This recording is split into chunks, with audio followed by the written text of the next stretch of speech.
A long while back, I tweeted out a video by YouTube user Giguk called The Perfect Anime, but it has only taken me until now to register the point of that video fully.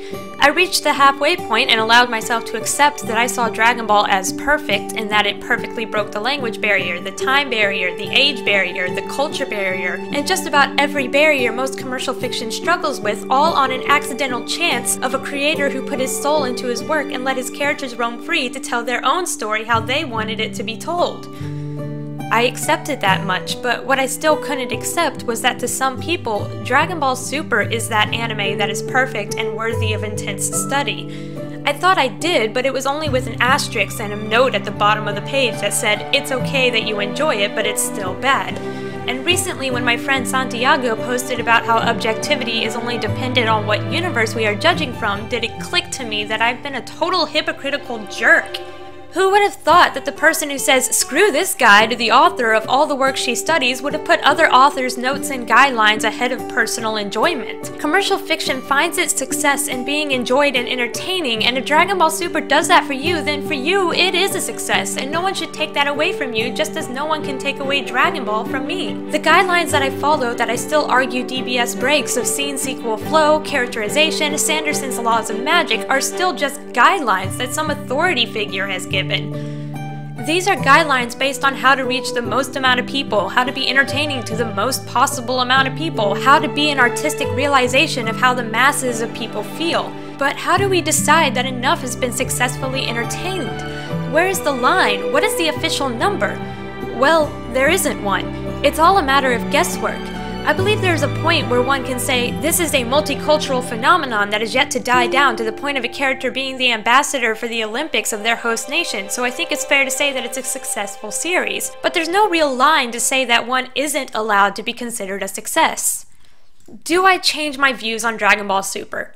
No, I still say that it's written like a 13-year-old who has no experience in writing stories, like something that I would write. My criticisms are still valid criticisms, and I still stand by that it cannot and will not have any staying power. It has sustaining power, that much is evident, but based on past successes and the division among the fan community where tons and tons of people are pulled out where they stayed with the original, I'm confident that once DBS is finally over, which will take a long time because it's not going anywhere, it will be forgotten to all but the most die-hard fans. But those die-hard fans still exist. Those people that see something in it that no one else can see, and who's to tell them that they have to admit that it's actually poorly written if they get so much genuine entertainment out of it? Death of the author, death of the critic, death of the professional, death of the whatever, no one can change or take away your experience. I will still criticize DBS, and I hope you will all understand that I truthfully mean it when I say that Dragon Ball Super ruined Vegeta, my favorite character at the time for me. Dragon Ball Super turned Krillin into a coward and made him learn the lesson of not being afraid when his flaw was never being afraid, and that taking that away took away the very thing that made me resonate so strongly with the character. And of course, for myself and many, many others, Goku has been completely ruined, turned into a caricature of what bad fanfiction thinks Goku is, a selfish twat whose only thought process is herder, it'll make me stronger, and I will continue to argue those things to be the case. But if they don't bother you and you see something else in Dragon Ball Super that just does not resonate with me, then you have every right to defend your favorite series. Just as I have every right to defend Dragon Ball from the likes of Hail Zeon, who says that the contrivances that gets the characters into trouble in the Boo arc took him out of the story. Those things legitimately happened, and they legitimately bother him, but I still stand by my belief that that is a matter of personal taste and not a matter of bad writing. But he still has every right to criticize it, because for him, it bothered him enough to take out the magic of art. At the end of the day, true objectivity does not exist, and we really should all be happy that Dragon Ball was able to please so many of us and keep us coming back for more.